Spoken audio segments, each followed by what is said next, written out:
Success is counted sweetest. You have a 6-minute countdown. Remember, 6 minutes, the fishbowl gets to speak, and then after the 6 minutes, we'll go around the outside of the room, and you guys get to summarize or add to the conversation since everyone was supposed to read the material. On your mark, get set, go. We only have 8 people. That's fine. Let's go. That means a couple people are absent today.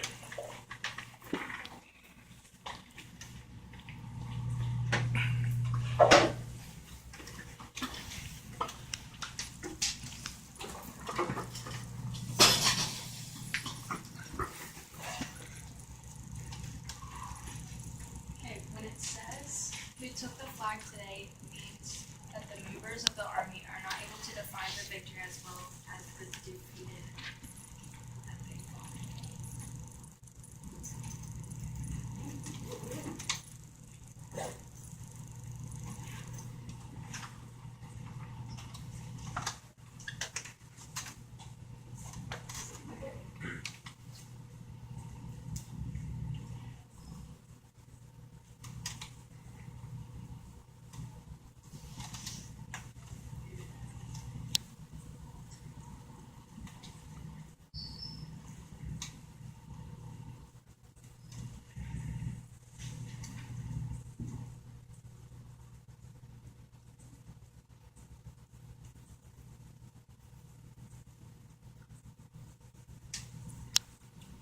Are we going to go line by line and kind of summarize what you think those things mean?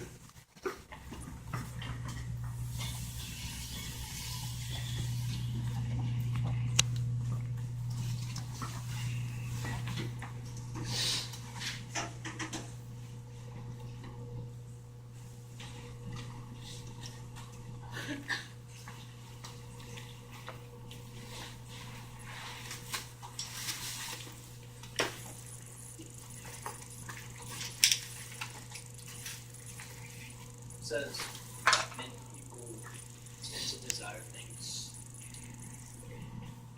more acutely when they do not have them on their side.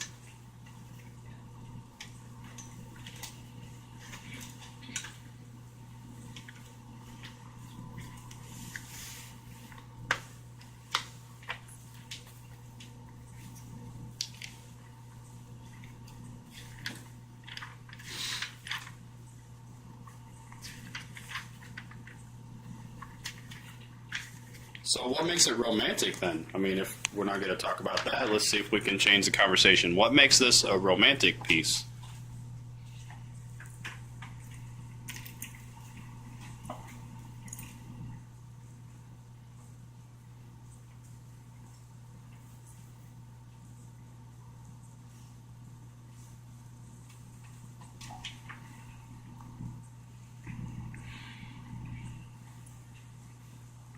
I have that it is only those who fail or who lack something that can truly appreciate how wonderful it is if they succeed.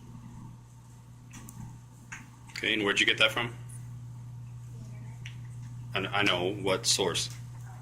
RateSaver.com. Okay. No?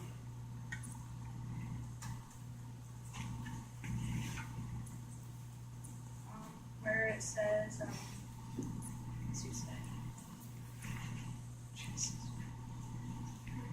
I don't even remember.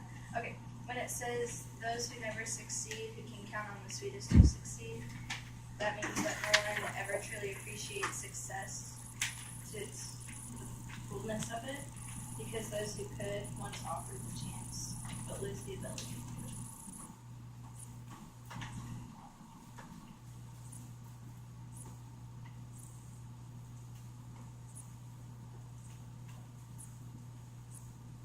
When it says nectar in this, it means it's really a symbol of triumph, luxury, or success.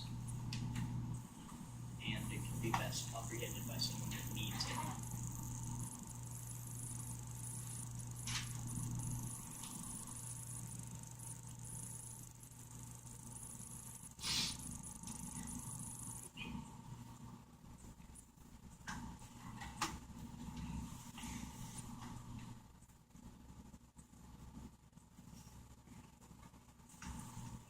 it says requires source need, that says only the starving can truly appreciate food.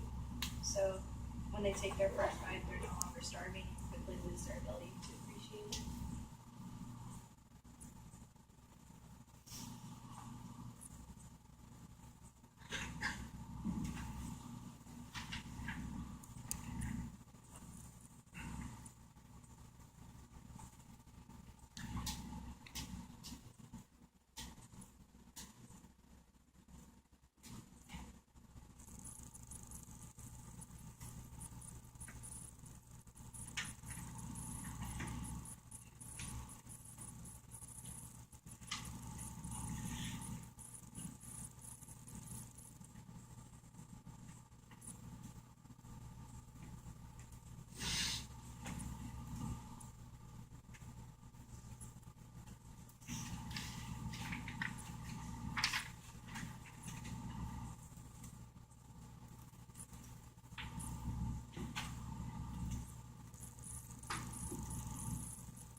Okay, that's the end of the timer. So outside people, we'll start with Jacob and go around the room. Remember, you are summarizing what they said or adding to it because you all read the same poem, so you can add to it if you want.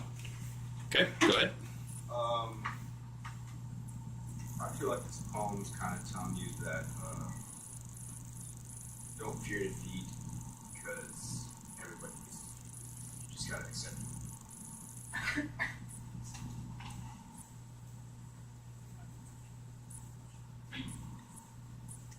I feel like the poem's telling you that you can't experience success without trying. Okay. Wait, well, hold on. Did you want to say something? It's just the person who best understands the meaning of success is the person. Okay. Shine. You can't know the sweetness of victory without experiencing agony of defeat, or else you never know what's truly success and victory. Okay.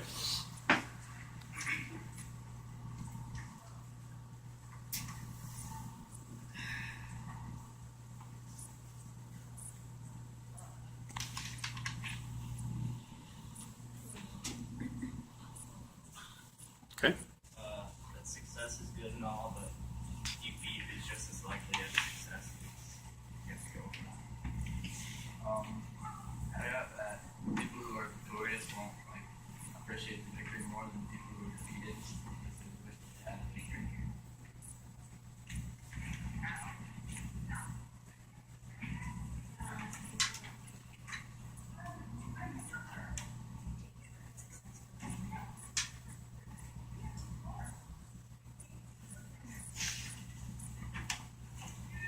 Where it says, as he defeated dying on convinced and strength to drive first agonize and fear.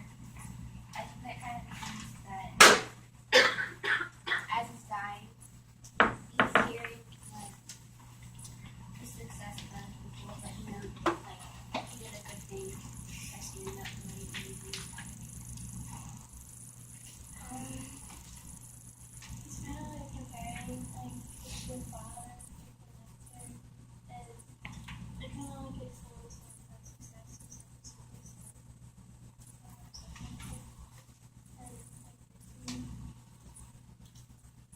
maybe like the last paragraph isn't about like the connect fully with the other parts of the poem because I read this that these last four lines might be about your own trials and stuff like that, about mixed successes and It's about how failures are part of success. I think second paragraph talks about what I'm guessing is a soldier.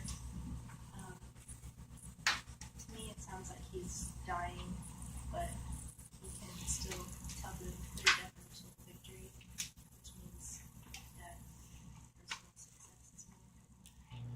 action.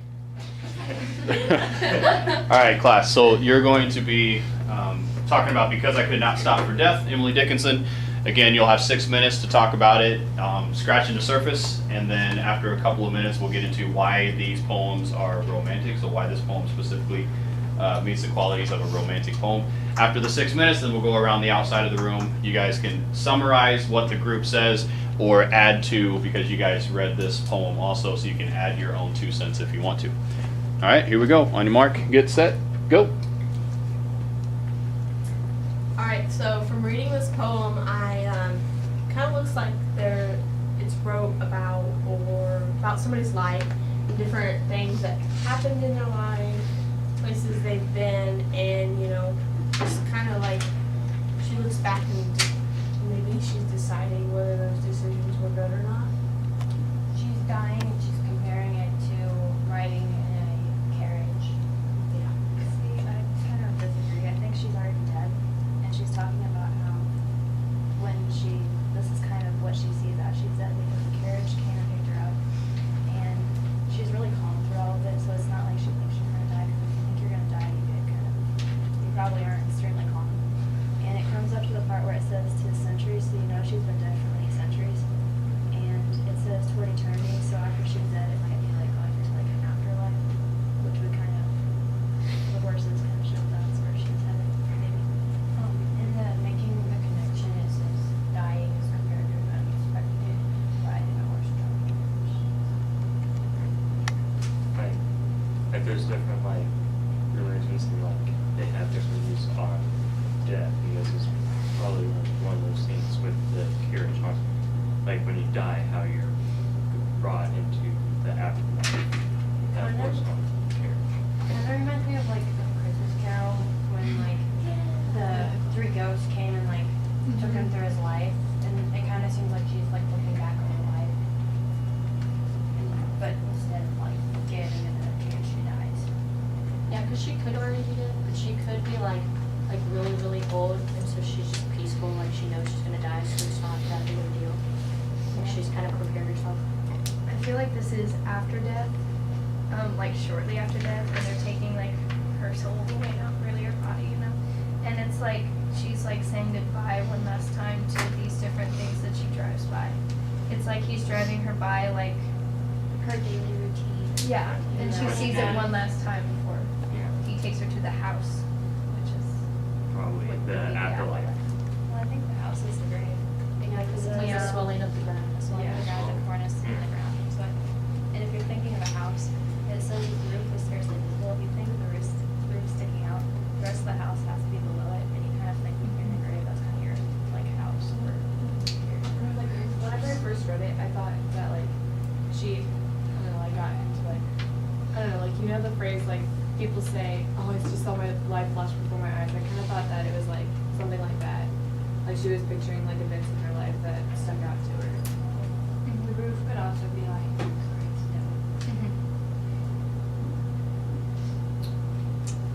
Why is this romantic?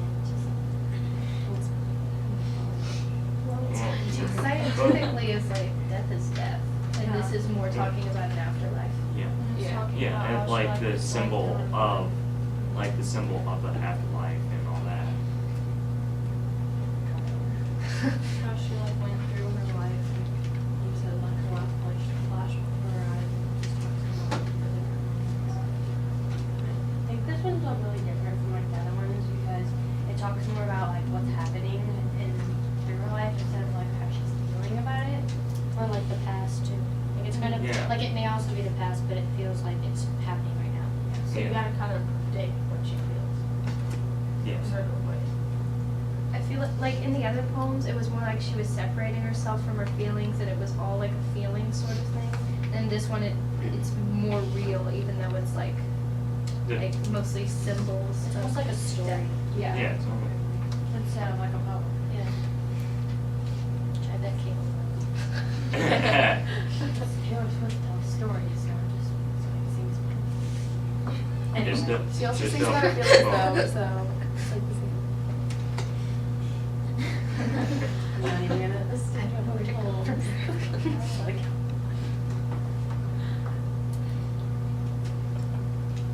It's definitely interesting.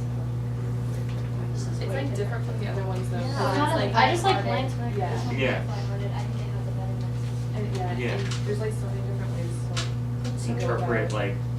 like the little nuances. Right, like you can. There's a bunch of different ways to interpret this. And it's not just about like one thing.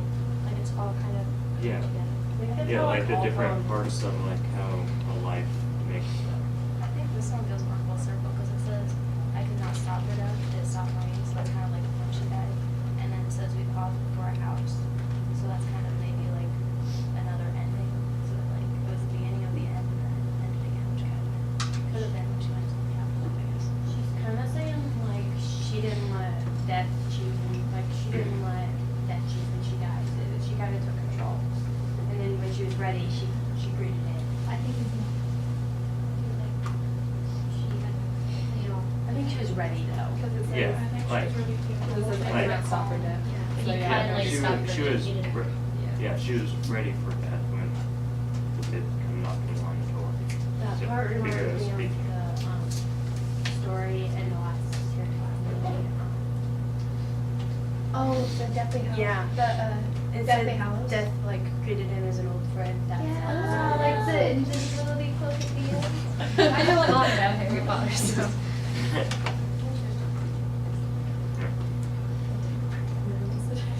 So we came full circle.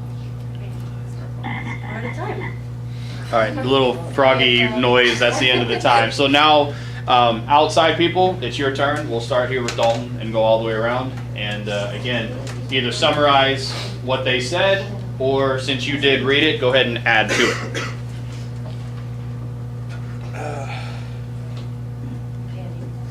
I think the very first stanza, I think they're called. I think it's not that death. I think it was just that she felt that she was too busy to die, but death still took her away anyways. That's really the only thing I can really add to the conversation. I agree that she's dead and that he or she is on their journey into the afterlife.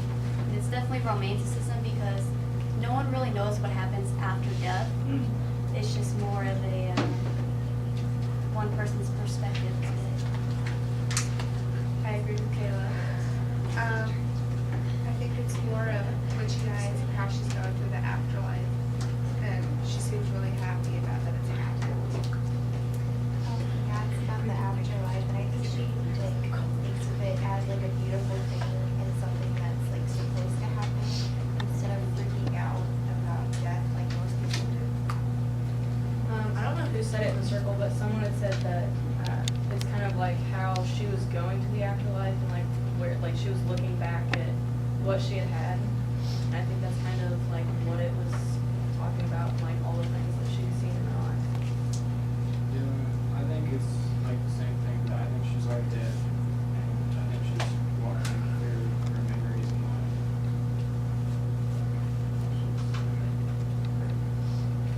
I think she's dead. That's kind of stopped her life, and she's kind of seeing her memories from her life on her way to the grave. I'll agree that it's romanticism because nobody really knows what it's like after you die, and by the time you do know, it's too late to tell anyone what you're seeing. I think she's dead. I think she's on her way to the afterlife.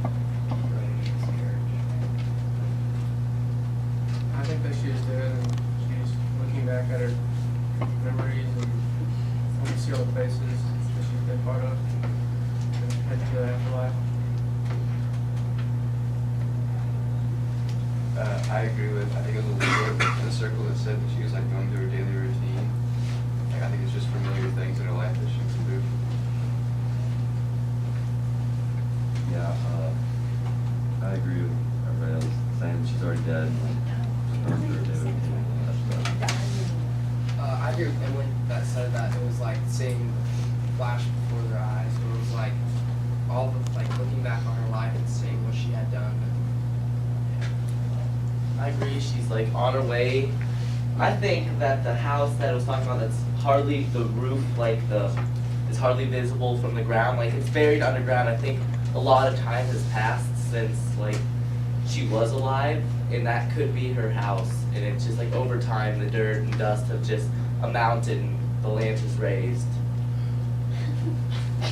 think this poem gives an example, like if we knew what happened after you did, like when you die, like this is like shows like what you all remember and everything, like throughout your life. I agree with Caitlin on that. It's like a Christmas Carol because she's like going through all the motions that she did in her life, like right before she dies. Yeah, I think she's already dead, and she's just like going through everything that she did, like on a daily routine before she goes to bed. I agree that she's been dead for a while. It's like came back to like the important parts of her life, and I think she wasn't like ready for it because she had to like dress clothes on and stuff. I think she was ready to die because she seemed really calm and she just accepted it and moved on. Oh, I have a point to make. Okay. Okay, she's not dead. It says dying, not dead. Dying is compared to an unexpected ride in a horse-drawn carriage. She's not dead. I have a point to make. It says, the 21st line says, since then 'tis centuries, which means it's over like hundreds of years and nobody lives over like 200 years. Dying, that's present tense. Yeah, but why would they take her to the grave if she was dying? Like, they're not just gonna be like, okay, you're dying. We're gonna Talking about what's gonna happen. She's not dead. It says dying. Dying does not mean It says it's irony. Like it says on a lighthearted, witty tone that contrasts with the subject of the story being told. In this poem, what seems like a pleasant carriage ride turns into a trip of eternal significance. It's just So all it irony. turns it into it. Like maybe she's dying, and then she dies. She's not dead. I feel like she's dead. I feel like she's very dead. Not dead. Dying. I feel like she's been dead for about a day. You know. Dying. Dead. It says dying. Yeah, like I think this whole poem is like leading up to her death. Yeah, Like it's like her going through right before she dies. Because if you know you're gonna die, it's not something like huge traumatic thing if you're older. Like yeah, like death is a huge traumatic thing. But if you're like 90, 95, you're like okay, She it's my greeted time. it as an old friend. Yeah. She's dying. And she wants to just think about her past. Yeah, she wants to think about the good things that happen before she dies. And then like you get there and it's like her like picturing it and then she just passes. Kind of like in the Notebook. Yeah. Never read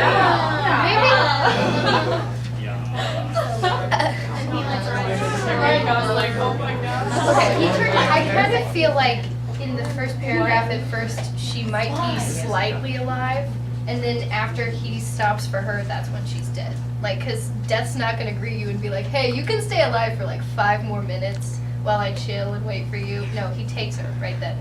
After like the second Miracles line. happen all the time. That's not gonna give her 5 minutes. Well, like if you know, like if you're in a hospital and you know you're gonna die, like everyone's always like, oh, you have 2 months to live. So she could have thought through all of this and then died. Like maybe she has cancer or Yeah, some kind like of maybe she disease. has some long-term thing, like cancer or something like that. Or could she just could be an old lady? Like she knows that she's gonna But die. she's She's not dead already. Yes, She is decided. now. 93. We just decided. Yeah.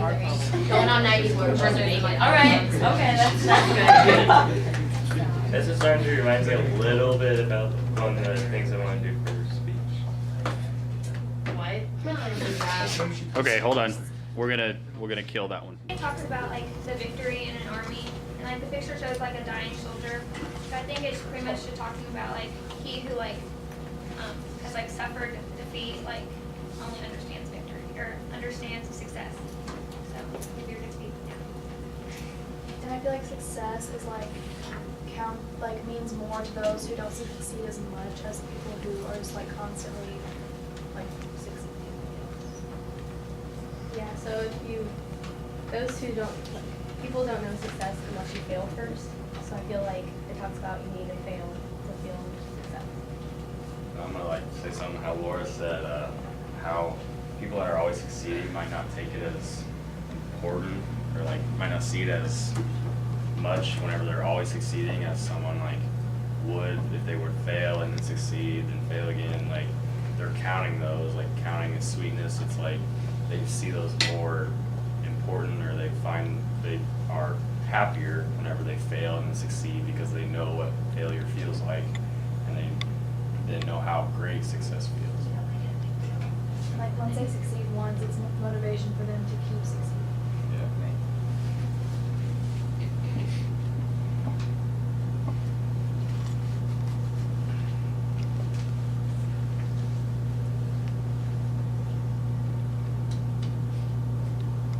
Like also, I think this third line, the third and fourth line of the first stanza is like, to comprehend a nectar requires source need. It's like saying that to actually want to succeed and do well and stuff, you have to fail first to know how much failing is not fun and it hurts and stuff. So you're gonna want to succeed every time because you don't want to have to fail again. I think that success means more to someone after they've failed so many times at doing whatever it is.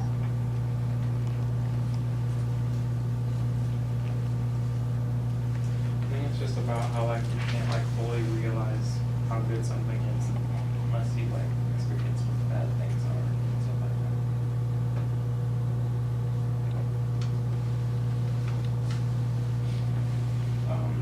I feel like this poem doesn't really explain failure very well in it, so it's kind of harder to understand. Like, It just explains like going through hard times and Yeah. like the war and stuff, not much about it. it just kind of like states that you have to fail to succeed, and it's not like it doesn't really go into depth. Like, Yeah, it doesn't define failures. like Walt the Whitman would aspects kind it. of like explain more, and like Emily Dickinson didn't really explain what victory would feel like or what failure is, and so it kind of like leaves the question like if like the poem is like truly defining that you have to fail to succeed even greater.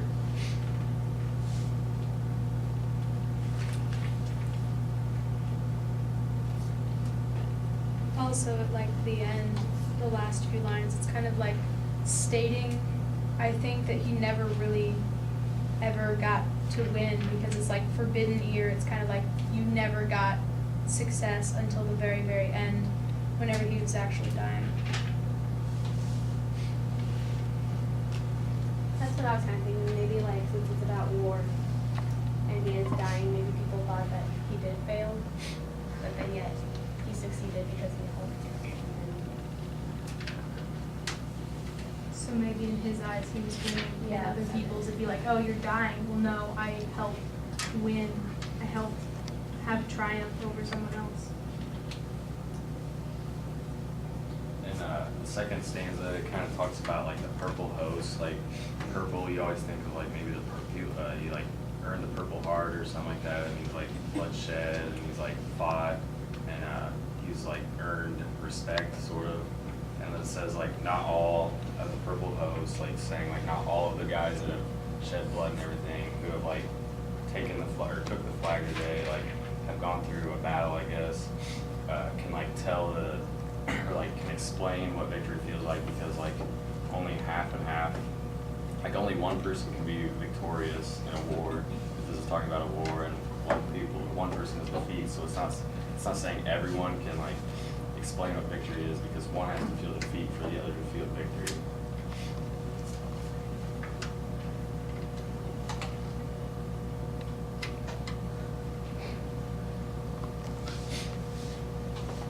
How is it romantic? What are some of the qualities that make this a romantic type of a poem? And kind of like how it uses nectar and stuff, I think is more romantic, because it's not saying those who have tasted victory, those who have like experienced this. It's more of a, yeah. Real wordy.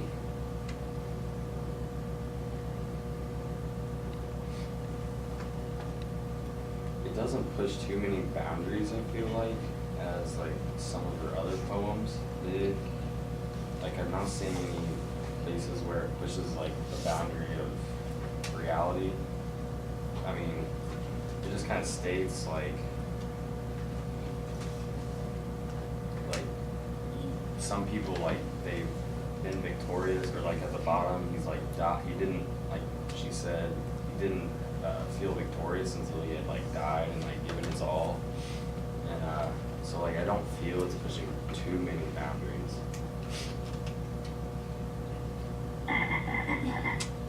Okay, that's the goofy time clock. So let's bring the outside people into the conversation. So remember, you can summarize or you can add to it. Which side of the room wants to start? Over there? Okay, good. Autumn, I'm not going to make you jump in there unless you want to. I can say something. Okay. At the beginning, it's really cool when it says success is counted sweetest by those who ne'er succeed. And it's like really cool that it counts so much more to you when it's like you're not handed it all, like you have to work towards it.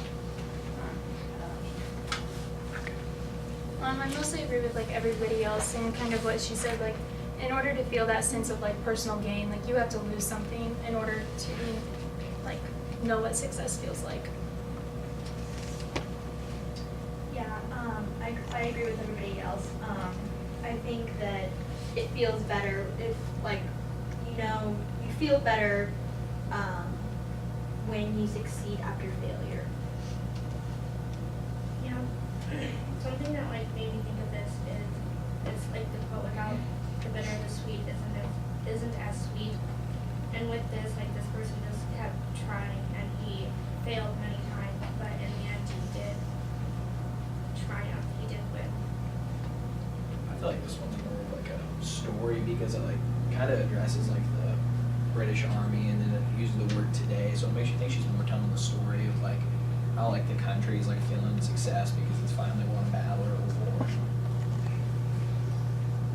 I agree with Mitch that it's not really a darker message or anything, or it doesn't push any boundaries. I mean, it just kind of, there's nothing in it that really stands out like she's pushing any boundaries with it. I also agree with Mitch when he said you have to fail to succeed. I feel like the dying man kind of had the victory, or like understood the victory more than the winning army. I agree with what Mitch said during the conversation when he talked about how when somebody wins, like in the war that they're talking about, somebody else has to lose. So like it's just talking about how two sides experienced, like one side experienced failure and the other side experienced triumph. I think it's just saying that you have to fail before you can truly appreciate success. Like everybody else said, I think success is something you have to go through and not just get it handed to you. So you have to experience everything else that goes on. Okay. Anybody want to add? All good? All right. About how you can't avoid death. It's always going to be there. Go ahead. Like in the story, I think it's not really talking about death itself, but what comes after. Like the way it talks, it's like this death guy, whatever, came up to her in a carriage, and it doesn't even tell that like a body was there. It was just, she just moved on. So it's like she didn't even die, she just kept going. And it like faded into like some kind of like alternate reality where all of what she knew was like a crumbled or like destroyed and decayed world, which could symbolize the afterlife, I guess. It's almost like death is like symbolizing like a gentleman almost. Well, Hanke was talking about how, it says how she could not stop for death, so he stopped for her.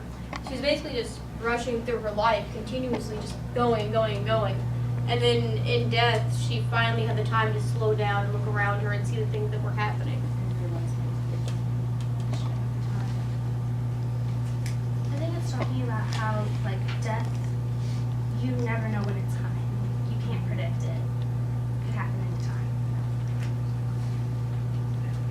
I think it's saying that she, like, almost wants her, like, death to happen because it talks about how, like, a swelling of the ground and, like, the roof was scarcely visible. Like, that maybe her home life wasn't good enough for her.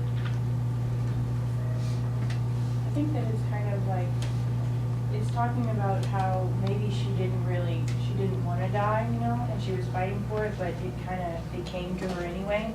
And then as she is, like, I think it's saying that you don't just die, you know, you are awakened to things that you don't normally view, like you're doing it from, not in your own eyes, but from a different perspective.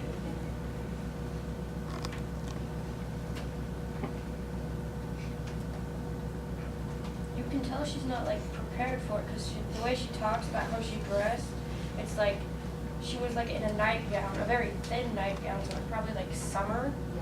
And like she had on like a shawl or something. Like she knew it was gonna be cold or something, but she wasn't entirely sure, so she just grabbed this little like blanket or whatever. I think that the poem kind of, in a way, it kind of makes you think about what would death be like? Like, would it invoke fear, or would you be, like, kind of curious as to what it was, Like Yeah. What's kind of cool about those isn't really talking about an afterlife so much as what she's doing is that they're watching the world fall around them. Like they're going through the centuries and just watching it. Which, I mean, if you ever read stuff and talk about immortality, that's the main reason why people ever want to be immortal, was to watch what was happening, what was going to happen in the world after they were gone, how it's going to change. And that's what she's seeing in this poem. That's what she's doing. Which kind of leads into like the whole romantic part of it, because like you don't know what happens after you die. Like you could be here, you could be like heaven or something, and you don't know. And it's this whole like new perspective to put on stuff. But yeah, because it's not just like, because if there's an afterlife, then you have the disconnection from the world that you lived in. I mean, you're in a new place, and if it's that, I mean, you're disconnected from this, but if there is no afterlife, or there is and you get to go to it, then you're completely cut off from that world. So you're either seeing the world that you lived in crumble, or being placed in an entirely new place that you've never been in before. Like, that kind of reminds me of this book series I read. Like, the characters in it, they didn't know they died until a larger character, which the author knew or meant to symbolize as Jesus, showed them that there are multiple different realities of the world they were in. And this was just the one that the Jesus dude moved them into because it would be the most familiar for them. Like, they were dead. They were in their afterlife, but it was exactly like how it was. I think that she's, in this poem, one of the reasons that she's a really popular poem writer is because I feel like not very many people would look at life in this perspective. Like, not many people would write about what death would be after you, like, experiencing it before you just die. Yeah, she like makes you look at it in a different way. Like in a not scary. Yeah, like almost not like, painful and stuff. yeah. That's not, it's okay, like that's not gonna be okay. Like it's just gonna happen, like Yeah. you can't do anything. So You there's no can't use to really, be yeah. afraid of it. Yeah. Because you can't avoid it. You can't You're avoid it. going to die someday. She like treats death in a calm way, almost. Yeah, because you can't be scared of it. Yeah. She's kind of telling you that death isn't really, it's not sudden. Like, maybe she's giving you the idea that before you die, you might actually, because most people when they die, they kind of like, oh my gosh, I missed so much, like if you get to think about it before it happens. So maybe she's actually saying that death isn't really a sudden thing. Like, you get to see people living on after you die before you are gone. It's almost like it's not the end exactly. Like there's more to it than just that. I mean, you're gone in this world. Like, Yeah. But there's still other things to do. You're still Yeah. alive Mhm. like, when you're gone. Yeah.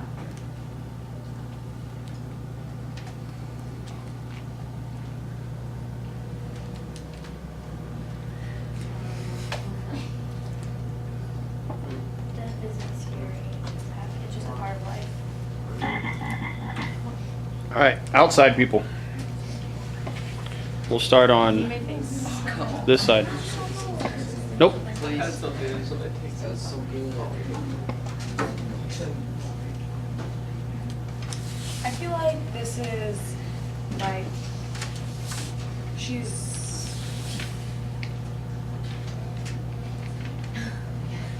Camera shy? Okay, I'm not recording you. It's alright. Jake. And like it's showing like you really don't know when you're gonna die. Like it's just like it just happens over time, but you don't know exactly the time it's gonna happen. Okay. Maybe she's already dead, and like the carriage symbolizes as her way to like heaven, and the horses are like the angels, and she's dead, but she's watching the world around her as she's dead, and like she's already in her afterlife, and she's watching the whole world come to, I don't know, that. Okay.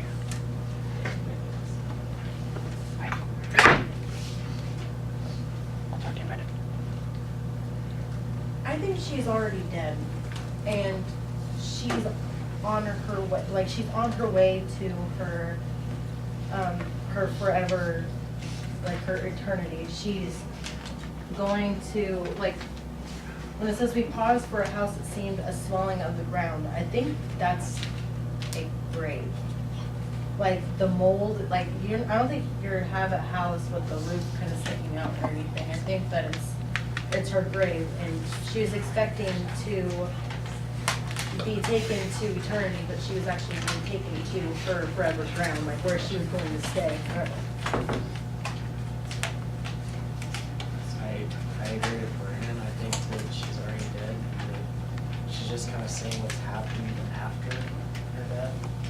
And maybe the house that she's talking about was the house that she used to live in. And that she is like her last chance to see where she used to live. Okay. I think it's something like you cannot stop death, and you never know when it's gonna happen, and you don't know what's gonna happen after death. Nobody knows that. Like you have to die to experience it. Yeah, I just thought it was like weird how she's like dead, but she's still like thinking and stuff. It's like when you're dead, you know. I think that's it, you know.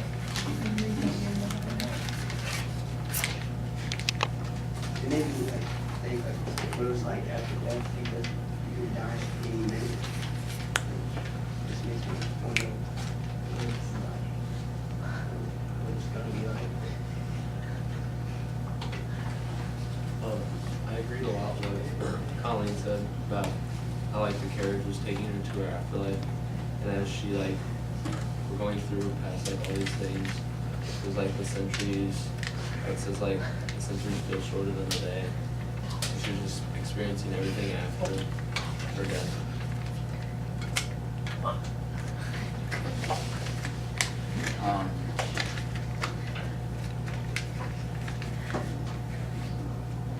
I thought it was like because she couldn't stop her death, like death kindly stopped for her. It was like it's all in reality. Like death's gonna happen. Like you can't. Like it's I don't know what's gonna happen. So you can't really get around. Okay. Anybody want to add anything? It's kind of like the dark. Okay. Can we watch this? So, adding to the conversation, yes. I think that it was also a peaceful kind of thing, like because I could not stop for death, he kindly stopped for me. Like it wasn't like a forced thing; it was peaceful. She was, I guess, like so stressful in her life that when she died, all that stress went away, and she's like watching. Yeah, like they're slowly driving. Like he wasn't rushing her to her death. She wanted to slow down and watch the things pass her by. Experience everything that she couldn't see because Before she passed away. It almost seems like one of those dark romantic type poems. Because like most people wouldn't want to write about death. They'd want to write about really nice, happy things in poetry, where she's talking about darker. Okay.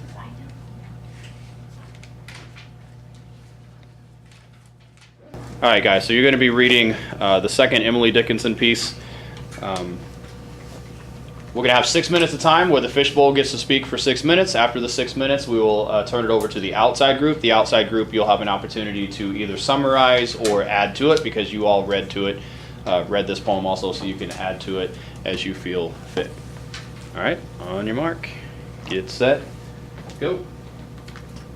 I think this poem's about death because if you read towards the top when it's at the making connections part, it says dying is compared to an unexpected ride in a horse-drawn carriage. So I think she wrote it more because I think Megan talked about yesterday about how her husband died. I think it was maybe more towards that, how he died unexpectedly. It was tragic. That's what I was gonna kind of say about how like she's comparing like her dying to a carriage ride, and like on a, like if you're a horse-drawn carriage, you're kind of like going like somewhere, and then you like see all these things, and then like at the end of your journey, you're there, you've done this, and it's kind of like the same thing as life. Like she went through all her childhood, and like as she was an adult and getting older and working and doing all that stuff, and then like she's at the end with death, kind of like a carriage ride.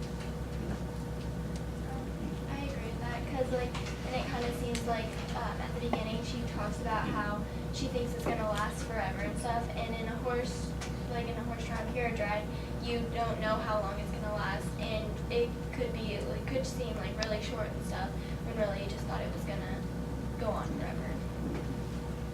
I think it's trying to tell you, like, don't be scared of death because you do so much with your life. And I think each section is taking you through, like, certain parts of her life that she enjoyed. And then, like, towards the end, she's, like, kind of, she's accepting it. She's accepting death. I think she is about to die, and then she knows that, and she just wants to feel happy before she dies. So she kind of goes back, thinks about her childhood and her entire life, and kind of remembers those special happy moments that she's had. And when she knows she's just about to die, she thinks about it, and then she accepts the fact she's going to die, and probably does end up dying. I kind of disagree with that, like that she doesn't end up dying, because like when I first read it, I was like, okay, well this is her journey like towards death. But it starts out and like you think that she's gonna die, but it just takes you through the journey, and then at the end it says, since then 'tis centuries. So it like makes me think that this is a memory, like it's not happening to her right now. I think she might have already died, and she was like looking back on her life because she was. It says we slowly drove through no haste, so it's like a really like she's looking back at her life, and it's taking like a long time. I don't know. So she's really spending a lot of time on each of her memories. Like she was talking about how we passed the school where children strove. So she's like talking about whenever she was a kid, and then she just like takes a while and goes through her entire life.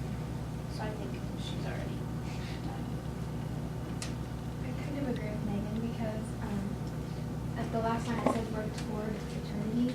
So I think maybe she hasn't quite died yet, and she's just thinking about like the thought of death more, because I think it's ironic because she's comparing it to like more of a happy experience and not like sad and dreadful, because she's like, as she's going through it, it's like going through her like ride, which she's comparing to death. So I agree with that. No. Sorry. Well, like you said that it's kind of happy. The whole time she's kind of talking about death, like he's her friend. Like she calls him, or she says, I think that means like charm. I looked it up.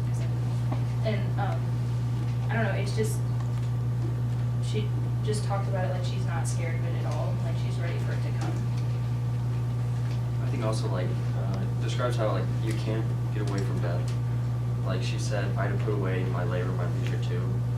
how all her life she worked and took breaks and stuff, but it didn't matter. She was still gonna die at the end. I feel like it could have, because like at the end it does say that it was like centuries ago that she felt this, so it could have been like a near-death experience, because like they say like when you like are about to die, your life flashes before your eyes. So maybe she's describing like what she thought of like when she thought she was gonna die, but then she ended up not dying, and then she like later on wrote about her experience. I think it's also talking about like how she's enjoying like her life, because it says since then to centuries and yet feel shorter than a day. Like she's comparing centuries going by quickly, like that she's enjoying every day.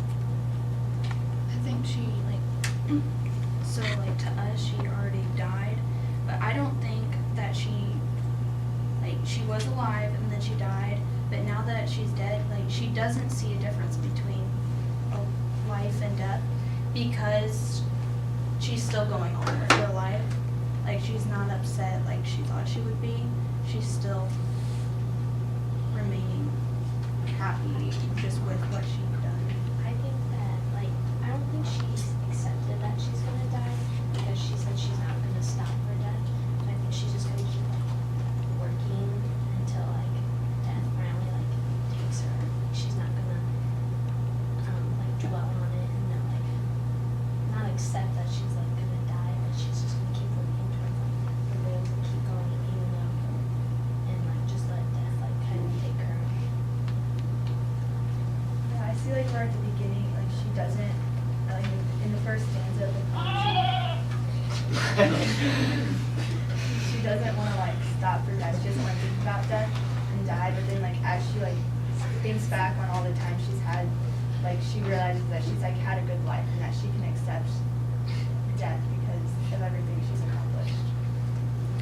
All right, so we need to get the outside group involved. We'll start on this side. Allie? Well, the first two lines say, like, because I could not stop her death, he kind of stopped for me. So, like, I think maybe she was, like, close to death or something, but then, like, she, like, lived the rest of her life out and, like, enjoyed it, and then she's, like, still living, because I don't really think she died within, since it says, like, since then, it's been centuries, so.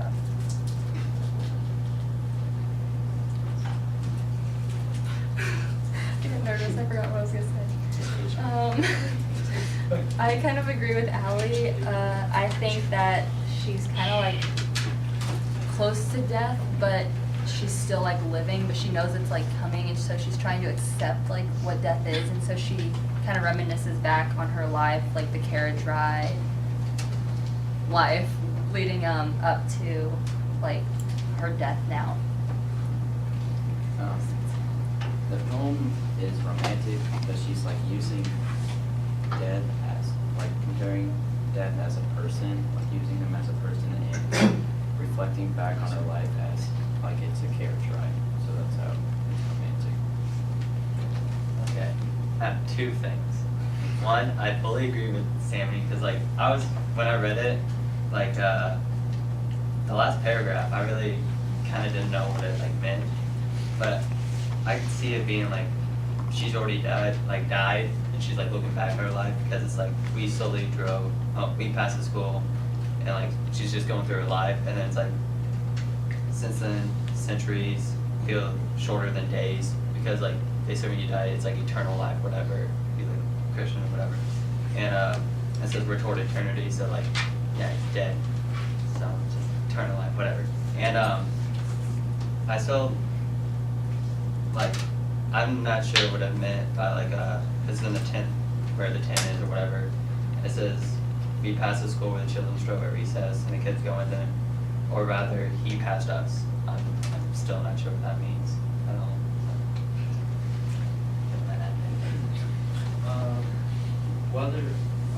Whether she's dead or not, it could be like the movie where the guy goes and sees like the ghost of Christmas Past. I don't know. Christmas story. It's the one that's she could be taken kind of on a journey, and as I said, we passed a school. She's going back and seeing her playing at school at recess with all her friends, and then as I passed the fields of Gaze and Grain, maybe she was raised on a farm. I don't know.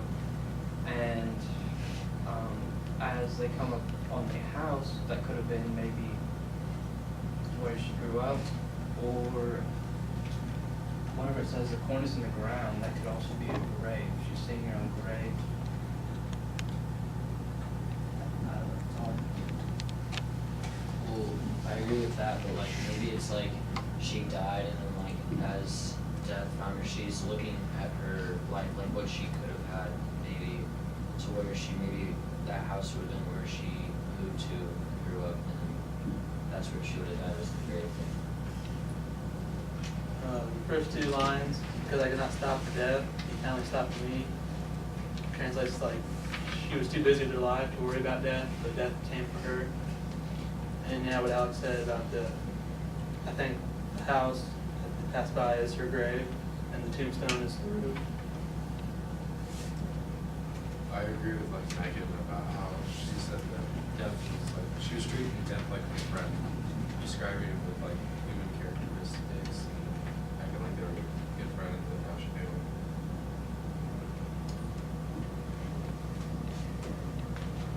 I agree with Sammy and Allie. They kind of like, I feel like they go together because I feel like at first it talks about like she's leading up to death, so then she's looking back on her life that way and like what she did, and then like the last little paragraph when it says since then to centuries, I feel like it's talking about her death and she looked back on what's happening right now even though she's dead, like with the cornice in the ground. Cornice is molding at the top of the building, so it could be like the building's falling apart where she grew up. Okay, I feel like this almost is saying that she can't put her life on hold due to death. Like, she greets death and she welcomes it, but she's not going to stop what she's doing for it. Like, say, in the near future she knows that she may die, but she's not going to stop what she's doing and worry about it, rather than drop everything. I kind of agree with Ryan. I think I could not stop for death was meaning don't stop living because you're in fear of death. He's kind of with you the whole time, and he's kind of like your friend. He's there for you, but you never know when he's really going to take you. But you shouldn't stop and live in like fear because he's always by you. You should go through your life and not rush through and just kind of enjoy it and just kind of accept death when he comes to take you. I kind of think like when it's talking about like there was no like haste at all, like because like through life like you always rush. Like I hate driving like the speed limit because I'm just always rushing like for no reason too. Like there is no reason like why I gotta get somewhere quicker. I'm just like I want to get there immediately. But then when you think about death, you're not like, man, I want to die like tomorrow. Like I wish it would come early. Like so like it's telling you to like take the time and like notice like when you're passing by the school, like the recess and all that. Notice like more and take your time and stop. I really like what Lindsay said, like slow down. Like as she said, no one's rushing for death, but live your life as you can, but don't rush through it. Zach?